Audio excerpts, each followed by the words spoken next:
Bom dia a todos. Que a paz de Jesus esteja presente em nossas vidas, em nossos corações. Se nós estivéssemos em casa, conversando com alguém, e de repente chega alguém e diz: olha, você vai morrer agora. O que a gente faria? É mais ou menos isso. Eu estava atendendo uma pessoa e a pessoa falou, que foi lá, como é seu nome? A Beth foi lá e falou: olha, a oradora não veio, você vai ter que falar. Então nós viemos aqui bater um papo. Allan Kardec, da pergunta número 1 até a pergunta número 14, ela trata só de Deus. Começa na pergunta número 1. Que é Deus? Em algumas traduções, quem é Deus? Né? Em outras, o que é Deus? Vamos ver nessa aqui o que ele fala. Aqui ele diz... nessa daqui ele põe o que é Deus. Que coisa é essa que a gente chama de Deus? E a resposta vem: Deus é a inteligência suprema do universo, causa primária de todas as coisas. E aí vai. Ele vai até a pergunta número 14. Mas hoje, na manhã de hoje, quando eu fui pego de surpresa, eu resolvi conversar sobre os atributos de Deus, que são esses que estão aqui na lousa. Esses atributos de Deus, na pergunta número 13, Allan Kardec pergunta para os espíritos: quando dizemos que Deus é eterno, infinito, imutável, imaterial, único, onipotente, soberanamente justo e bom, infinito em todas as perfeições, temos ideia completa dos seus atributos? Não parece que aí abrange tudo? Pensa bem, uma pessoa que é eterna, infinito, imutável, imaterial, único, onipotente, soberanamente justo e bom, infinito em todas as perfeições. Não parece que abrange tudo? O que vocês acham? Parece ou não? Parece? Então ele pergunta, quando ele fez isso aqui, quando nós perguntamos se Deus é eterno, infinito, imutável, imaterial, único, onipotente, soberanamente justo e bom, infinito em todas as perfeições, temos ideia completa dos seus atributos? E a resposta vem: do vosso ponto de vista, sim, porque credes abranger tudo. Sabei, porém, que muitas coisas existem que estão acima da inteligência do homem mais inteligente da terra. Acima de Einstein, acima de todos aqueles grandes cientistas, tem gente mais inteligente. E a vossa linguagem completa o espírito, restrita às vossas ideias e sensações, não tem meios de exprimir. Se a nossa linguagem é restrita às nossas ideias e sensações, nós não podemos exprimir Deus. Tanto é que nas religiões evangélicas é muito comum a pessoa falar: Deus vai ficar triste com você, como se for a nós. Nina, você não faz isso não, que eu vou ficar chateado com você. E eles usam isso. Deus vai se ofender se você fizer isso com ele. Mas como que nós podemos dizer que Deus vai se ofender? Se ele é eterno, infinito, imutável, imaterial, único, onipotente, soberanamente justo e bom, infinito em todas as perfeições? Será que um ser assim ele ficaria realmente chateado com alguém? Aí o Kardec vai fazer umas explicações aqui, que aqui não é do Espírito. O Espírito respondeu isso aqui, ele perguntou isso aqui. E o Espírito respondeu, do vosso ponto de vista, sim, porque credes abranger tudo. Sabei, porém, que muitas coisas existem que estão acima da inteligência do homem mais inteligente da terra. E a vossa linguagem, restrita às vossas ideias e sensações, não tem meios de exprimir. Aí o Allan Kardec vem aqui e escreve, Deus é eterno, porque se tivesse sujeito a mudanças, não, Deus é eterno, porque se tivesse tido começo, teria saído do nada, ou então teria sido criado por um ser anterior. Tá certo isso? Vocês concordam? Realmente é verdade. Ele é eterno, porque se ele tivesse tido um começo, ele teria saído do nada, que isso é impossível, ou teria sido criado por um ser anterior. Deus é imutável, porque se ele tivesse sujeito a mudanças, a nossa lei é mutável. A nossa lei é imutável. Deus é imutável, ou seja, ele não muda. A nossa lei muda. A lei de Moisés foi mudada por Jesus, porque era uma lei humana. Então, nós todos somos mutáveis. Tanto é que, olha a nossa ruga, nós nascemos bonito, formoso, de repente nós estamos velhinho, ou quebrado. Não é assim? Então nós somos mutáveis. Mas Deus não é mutável, ele é imutável. Então Kardec diz, Deus é imutável porque se tivesse sujeito a mudanças, as leis que regem o universo não teriam nenhuma estabilidade. O sol nasce e se põe desde os tempos da caverna. Ele nunca atrasou, nem 5 minutos. Ele nunca adiantou. E ele nunca esqueceu de se levantar. Perfeito? As 4 estações do ano existem desde os tempos da caverna. A lei de ação e reação a que nós estamos subordinados existem desde o começo. Se nós plantamos ventos, nós vamos colher tempestades. Se nós plantamos um espinheiro, nós vamos colher uma árvore cheia de espinho. Se nós plantamos limão, vamos colher limão. Um momentinho, eu vou tomar uma água.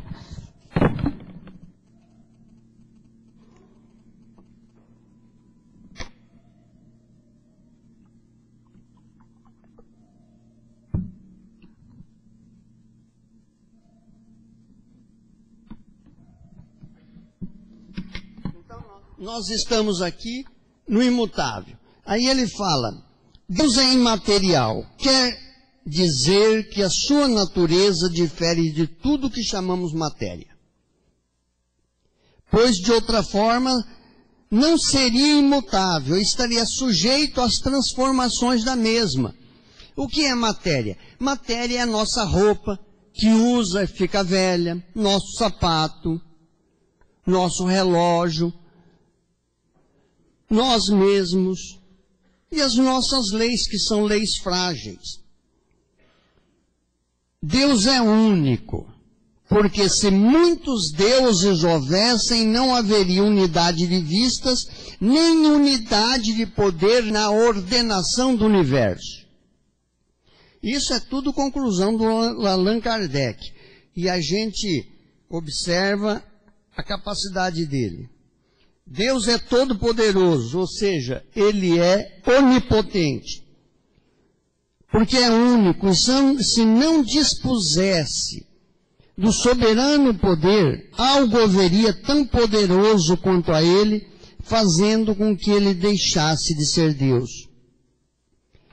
Finalmente, Deus é soberanamente justo e bom, que quer dizer que a sabedoria de Deus é providencial das leis divinas e se revela nos menores atos. Bom, nós fizemos esse introito para dizer o seguinte.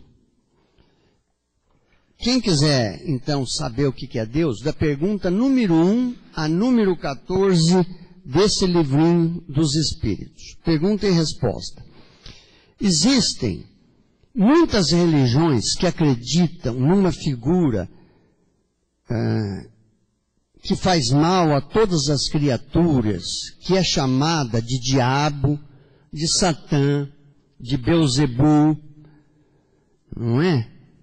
E a gente diz, o diabo vai te pegar, a pessoa vai para o inferno. Então vamos fazer algum raciocínio. Diz a lenda que na criação do universo e das coisas que nele há, o atual diabo foi um anjo de luz imensa, que tinha até um nome interessante, era Lúcifer. E que era um dos poucos que podiam ter o acesso e conversar com Deus. Contudo, sentindo inveja da sabedoria de Deus, ele rebelou-se contra este ser que o havia criado. E expulso então do paraíso com a sua legião de anjos, habita a terra, fazendo vítimas a todo instante e levando as pessoas que entram na sintonia dele para o seu reino, que é o inferno. Então vamos raciocinar. Será que Deus, que é eterno, infinito, imutável, imaterial e único, poderia criar um ser imperfeito? Vamos pensar nisso.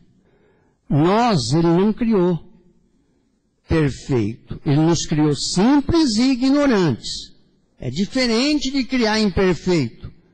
Quando cria um ser imperfeito, ele nasce imperfeito. Nós fomos criados simples e ignorantes, ou seja, nós não sabíamos nada. E começamos a aprender à medida que nós fomos desenvolvendo a nossa capacidade de pensamento. Antes nós não tínhamos a nossa capacidade de pensamento, nós não tínhamos pensamento contínuo. Nosso pensamento era fragmentado. Quando o homem atual era um antropóide, ele era bruto, ele era animalizado, a mulher também, obviamente. E à medida que nós conseguimos o pensamento contínuo, nós começamos a discernir sobre o bem e o mal. Quando nós vivíamos em cavernas, quando nós vivíamos em tribos, naquela época, nós tínhamos vários deuses. O deus da chuva, o deus do trovão, a lua era um deus, o sol era outro deus, até os nossos silvícolas aqui no Brasil tinham o respeito a Jaci. E como era o sol? Guaraci, né? Tupã, obrigado. Então, veja bem, os nossos silvícolas tinham o Deus, o sol e a lua. Então, quando nós éramos tribos, nós tínhamos vários deuses. Deus da água, né? Deus da colheita. E quando a gente orava para Deus, o que a gente fazia? A gente orava para Deus para termos uma boa colheita, para que a nossa filha pudesse se casar com um guerreiro que fosse forte, que tivesse bastante gado, né? Que tivesse uma pessoa que tivesse bem de vida. A gente, quando alguém dizia, mas e a outra tribo lá? Você não vai rezar pela outra tribo? Não. A outra tribo é problema dele. Ele que reze. É problema dele. Eu pergunto, o que mudou desse pensamento primitivo em nível de pedir a Deus entre nós e os silvícolas, entre nós e os antropóides? Nós pedimos a Deus para o nosso filho que vá bem no vestibular, o filho do outro ele que peça. Não é assim? Nós pedimos que a nossa filha tenha um casamento onde ela possa ser feliz, que o marido dela a ame, seja trabalhador, seja isso, seja aquilo. Mas e o seu vizinho de quarteirão? Esse é problema dele. Ele vai na igreja dele e ele reza lá. Não é assim que a gente pensa? Quando a gente pensa em Deus, Deus não é o Deus dos espíritas. Allan Kardec não trouxe, quando ele trouxe essa ideia de Deus, ele não trouxe essa ideia de Deus para os espíritas. Ele interpretou isso aqui em nível geral, porque ele era, além de filósofo, ele era um cientista. Ele tinha um pensamento lógico, o que levou Camilo Flammarion, no enterro do corpo de Allan Kardec, dizer que Kardec era o bom senso encarnado, pelas coisas que ele pensava com lógica, com sabedoria. Então, o Deus nosso é o mesmo Deus do catolicismo, o mesmo Deus do evangelismo, o mesmo Deus lá do pessoal do Oriente, o Deus dos islâmicos. Então, veja bem, o nosso Deus é o mesmo Deus do bandido que assaltou a nossa casa hoje. Quando a gente pensa nessa ideia de Deus, a gente muda totalmente. Além disso, ele não é só Deus do planeta Terra. Ele é Deus também de todo o universo, de todas as galáxias. Como ele é Deus de todas as galáxias, a gente começa a ver que Deus é muito maior do que a gente pensa, para ele se chatear com alguém. O que acontece é que tem leis sábias e soberanas que foram colocadas por Deus, e essas leis, quando a gente desafia essa lei, nós sofremos a circunstância do desafio. Por exemplo, nós sabemos que a matéria não ocupa o mesmo lugar no espaço, é uma lei. Por exemplo, essa garrafa, ela é matéria. Esse copo é matéria. Elas não ocupam o mesmo lugar. Aqui está o copo, se eu puser a garrafa, ela vai tirar o copo. É uma lei. Assim como um carro que vai passar aqui na esquina e o outro que vai subir, um tem que esperar o outro passar, porque se não esperar, os dois vão se chocar. É uma lei. A lei da gravidade, se a pessoa sabe que se pular ali, ela vai cair. É uma lei. Se a pessoa resolve pular de um prédio, ele vai se suicidar. Ele vai responder por essa lei. Agora, não é Deus que está punindo ninguém. Se a pessoa faz uso de bebida alcoólica, ele vai estragar o fígado, ele vai estragar o estômago, ele vai se embebedar, ele vai entrar em vibração inferior. Não é Deus que está punindo ele, é ele que está se punindo. Aliás, aqui no Evangelho, esse é o livro dos Espíritos, no Evangelho segundo o Espiritismo, a gente aprende que tem dos males da terra, eles acontecem de duas maneiras. Uma, que nós mesmos causamos para nós, através das nossas atitudes, das nossas decisões, nós acabamos criando uma série de mal para nós. e o outro em menor escala, muito menor escala. Ele vem de outras existências. De outras existências, a gente traz, nas matrizes da alma, as nossas tendências. Essas tendências que estão dentro de nós, elas vêm desde lá de trás. Por exemplo, a tendência de ficar com raiva de alguém no trânsito, alguém que fechou a gente, e querer brigar com a pessoa, xingar a pessoa, essa é uma tendência inferior que nós trazemos desde o tempo que nós éramos tribos. Eu tive um amigo italiano que participou da Segunda Guerra Mundial.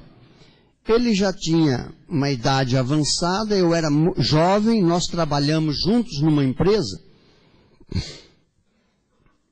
E lá em Porto Alegre, depois de determinado horário, a coisa mais difícil que tem é pegar carro. E uma vez nós queríamos pegar um táxi, e ele fez sinal para o táxi parar, e o táxi nem deu bola. E ele falou com um sotaque italiano. Que raiva que me dá. Dá vontade de pegar uma granada, tirar assim e jogar. É um instinto inferior. Ele participou da Segunda Guerra, usou granada, usou tudo. Então, ele estava pensando assim. Então, veja bem, voltando lá ao diabo. Como que a gente pode imaginar que existe um ser que só faz mal? Na realidade, Deus não criou o diabo. O diabo é uma lenda que vem desde os primórdios da terra. No livro A Caminho da Luz, Emmanuel começa o Caminho da Luz dizendo: nos mapas zodiacais que os astrônomos terrestres compulsam em seus estudos, observa-se desenhada uma grande estrela na constelação do Cocheiro, que recebeu na Terra o nome de Cabra ou Capela. E continua: magnífico Sol, entre os astros que nos são mais vizinhos, ela, na sua trajetória pelo infinito, faz-se acompanhar igualmente da sua família de mundos, cantando as glórias divinas do ilimitado. Pois bem, num dos planetas do Cocheiro, que guarda muitas afinidades com o globo terrestre, havia uma comunidade de espíritos inferiores, assim como nós, a maioria de nós que estamos aqui na Terra, espíritos inferiores que só pensavam em adquirir bens, espíritos inferiores que lutavam através da força, espíritos inferiores que prevaleciam a sua vontade através da arma, através do seu poder. E esses espíritos atrapalhavam imensamente o desenvolvimento daqueles povos, cheios de piedade e virtude, no dizer de Emmanuel. Pois bem, as grandes comunidades espirituais, diretoras do cosmos, deliberaram então localizar aquelas entidades pertinazes no crime aqui na terra longínqua, que estava saindo do seu primitivismo para mundo de expiação e provas. Isso aconteceu no Pleistoceno. Alguém que tiver o Google, pesquisa isso no Google, aproximadamente 100 mil anos atrás. Esses espíritos vieram e traziam a sua indumentária interior, o seu perispírito superior. E ao reencarnarem nas raças primitivas, impuseram uma nova forma no homem erecto. E essa nova forma surgiu o homem de Neandertal e o Cro-Magnon um pouco mais tarde. Com isso, a ciência até hoje procura um elo perdido na evolução, mas não acha o elo perdido na evolução. Acontece que com a vinda dos capelinos, nós tivemos um aumento do nosso poder de vibração, aumento o nosso poder de corpo. Nós tivemos materialmente, nós ficamos superior materialmente. Nosso corpo saiu daquele homem primitivo que andava com os braços quase arrastando no chão. Tinha um rabo pequeno, e no momento que os capelinos vêm, eles impõem uma evolução. E a ciência não achou até hoje o elo perdido. Então, esses espíritos que saíram de lá, ao reencarnarem aqui na Terra, eles trazem para nós a história de um paraíso perdido, que realmente é um paraíso perdido. Por exemplo, vamos imaginar que hoje nós temos carro, telefone celular, cartão de crédito, que esse é perigoso. Nós temos várias comodidades, água mineral, e de repente a gente vai para um mundo inferior, que o pessoal lá ainda está descobrindo a pedra. Eles estão começando a descobrir o fogo, estão afiando as pedras, a idade da pedra polida. É claro que nós vamos levar conosco a ideia de um paraíso que nós perdemos. Então não foi Deus, soberanamente justo e bom, que colocou Lúcifer lá embaixo. O Lúcifer desceu pela sua incapacidade. E um detalhe interessante, muitos capelinos, aliás, a maioria dos capelinos, retornaram ao mundo glorioso de Capela. Eles escreveram a sua história através das pirâmides do Egito, escreveram a sua história nos maias, lá no México, nos incas, aqui na América do Sul, e em outras regiões, começando lá no Planalto de Pamir, e fizeram esse desenvolvimento muito grande. Mas não foi todo mundo que voltou para a capela. Uma parte dos capelinos ficaram aqui na terra. Eles ficaram aqui na terra. Por que que a Bíblia, no Velho Testamento, começa com a expulsão de Adão do paraíso? Entende? A raça adâmica, Adão não foi um homem. A raça adâmica foi uma raça inteira de milhares de pessoas. Essa raça adâmica começa com a expulsão deles do paraíso, porque eles não retornaram ao mundo de Capela. O Adão é um capelino, a raça adâmica é capelino. Então, meus irmãos, quando a gente pensa que Deus é eterno, infinito, imutável, imaterial, único, onipotente, soberanamente justo e bom, esse Deus não quer o nosso mal. Esse Deus nos ama imensamente.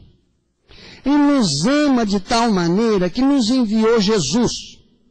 E quando Jesus veio, ele disse: eu vim para que tenhais vida, e vida em abundância. Deus não quer, ele diz, o Pai não quer a destruição do ímpio, mas a sua renovação. Mais tarde, Emmanuel diz no livro Palavras da Vida Eterna, que cair faz parte da caminhada. Tropeçar faz parte da caminhada. Mede-se o valor de um cristão não pelas vezes que ele cai, mas pelas vezes que ele se levanta.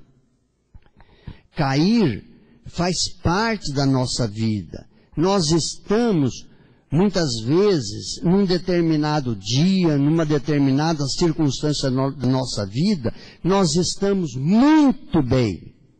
Nossa, olha, eu estou no céu, está tudo tão bonito para mim. De repente, acontece uma pequena coisa e nós saímos do céu para o inferno. A gente diz, minha vida virou um inferno. Então, céu ou inferno é um estado de consciência da pessoa. Céu ou inferno, nós vivemos dentro de nós todo dia. Não existe um lugar físico chamado inferno. Existem regiões onde o nosso pensamento está sintonizado com espíritos inferiores. É claro que um espírito que está cumprindo pena numa prisão de segurança máxima não pode conviver com espíritos que estão aqui dentro pregando o Evangelho. Ele está vibrando numa circunstância e fazendo coisas numa circunstância que quando ele desencarnar, a sua própria mente é atraída, faz com que ele vá a uma região lúgubre, numa região infeliz, numa região que André Luiz estuda como os abismos, que é uma camada intraterrestre dentro da Terra. Outros vão para as trevas, que também é uma região intraterrestre. A Terra está no 3º andar. Então, quando a gente diz, eu não quero ir para o umbral, quero fazer tudo para não ir no umbral. O umbral é superior à Terra, porque depois da Terra vem um umbral, que circunda a Terra toda. O nosso lar tem as câmeras de retificação ligadas ao umbral. Então, meus irmãos, nós nascemos e vivemos num planeta de expiação e provas. Fazer o bem ou fazer o mal é uma questão de cada um de nós. Nós trazemos tendências dentro de nós. Nas matrizes da nossa alma, nós trazemos tendências para o fumo, tendências para a bebida, tendências para a droga e tendências para a agressividade. Mas nós não nascemos agressivos. Nenhum bebê nasce agressivo. Nenhum bebê nasce drogado. Nenhum bebê nasce alcoólatra. As pessoas vão se tornando ruins, vão se tornando infelizes através dos seus atos. Cabe a nós, cada um de nós, mudar o nosso padrão mental, o nosso padrão psicológico, para que nós entremos em sintonia com esse plano maior da vida, que é o plano do amor. Quando Pedro escreve na sua epístola que o amor cobre a multidão de pecados, ele quer dizer que não importa o que nós fizemos, se nós mudarmos a nossa maneira de ser, o nosso padrão vibratório, nós vamos mudar a maneira de trabalhar, de encarar as coisas. Por isso, meus irmãos, nessa manhã, substituindo a pessoa que não pôde vir, ela chegou ou não? Não. Substituindo a pessoa que não pôde vir, nós acabamos dando essa pequena mensagem para os senhores, para a gente repensar na nossa vida quando a gente fala de Deus. E Deus tem uma coisa muito interessante. Depois de todas essas qualidades de Deus, ainda ele tem mais uma qualidade que Allan Kardec vai falar lá para frente, mas que não está aqui na pergunta número 13, que é a qualidade que Deus, ele utiliza-se muito a misericórdia. A misericórdia de Deus é infinita, assim como ele é infinito. Uma pessoa que tenha plantado limão a vida toda, plantou limão, plantou limão, plantou limão, plantou limão, não quer dizer que ele vai ter que chupar limão. Porque a misericórdia de Deus entra aí. A hora que entra a misericórdia de Deus, ele vai ter que comer uma fruta cítrica, mas ele não vai poder comer pêssego ou maçã, docinhos. Então, meus irmãos, cabe a nós, somente nós mudarmos a nossa vida. Nós somos o arquiteto da nossa vida. Por isso que Allan Kardec, ao estudar o Evangelho, diz que são duas as maneiras que nós sofremos. Pelos males que nós fizemos nesta vida, que é a maioria, e pelos males que trazemos de outras existências. Agora, uma coisa que eu gostaria de falar para vocês repensarem, para todos nós repensarmos, é o seguinte. Vocês podem observar uma coisa. Os maiores problemas que vocês têm na vida, vocês mesmos pegaram esse problema. Pode observar.